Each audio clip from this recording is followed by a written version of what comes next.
Mesdames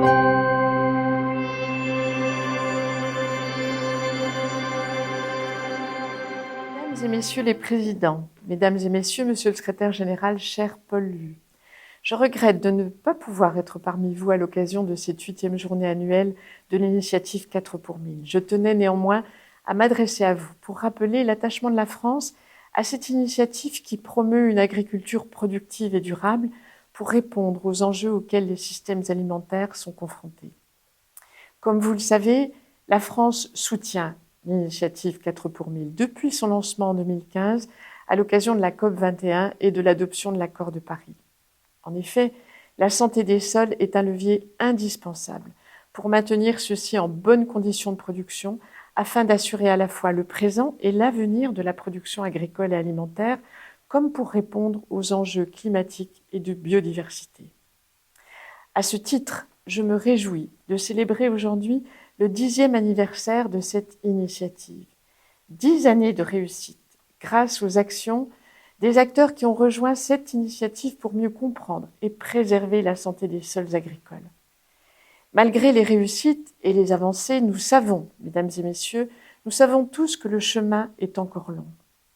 La dégradation des sols impacte les rendements agricoles de manière variable, suivant les pays et les régions, tout comme les épisodes de sécheresse et d'inondation liés au changement climatique. Cette évolution défavorable met en péril la sécurité alimentaire de tous. C'est pourquoi il est important de se donner les moyens de mettre en œuvre les solutions éprouvées scientifiquement et les pratiques agricoles qui préservent le capital vivant du sol. Ces approches de gestion durable des terres n'en sont pas moins innovantes et productives.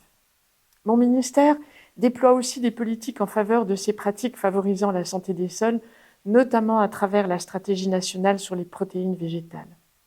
Cette stratégie vise à soutenir le développement de filières répondant à des normes de production respectueuses des écosystèmes, ambition que la France porte également au niveau de l'Union européenne. Par ailleurs, je voudrais ici souligner la culture des légumineuses. Elle joue en effet un rôle clé en matière de la biodiversité, tout en limitant l'utilisation d'intrants. Grâce à leur capacité à fixer l'azote de l'air, ces cultures contribuent à la durabilité et à la productivité des sols et donc des cultures. Il convient également de continuer à mieux évaluer la santé des sols et à rechercher des solutions pour l'améliorer. À ce titre, l'action 4 pour 1000 apporte sa contribution via le comité scientifique et technique et les instituts de recherche qui en sont membres. Cette contribution au renforcement et à l'amélioration des connaissances est essentielle pour convaincre un nombre sans cesse croissant d'acteurs à rejoindre le projet et à diffuser les bonnes pratiques agricoles.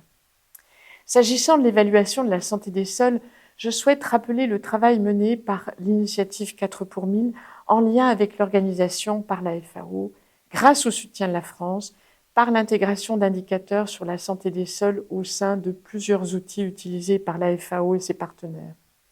La France est ainsi fière de soutenir l'initiative 4 pour 1000. Celle-ci engage les acteurs dans une transition vers une agriculture productive, durable, résiliente, fondée sur une gestion adaptée des terres et des sols, créatrice d'emplois et de revenus, et donc porteuse d'avenir et d'attractivité pour les jeunes. Dès lors, la France invite les acteurs qui n'ont pas encore rejoint cette initiative à le faire. Je vous souhaite en tout cas de très bons travaux et des échanges fructueux. Je vous remercie.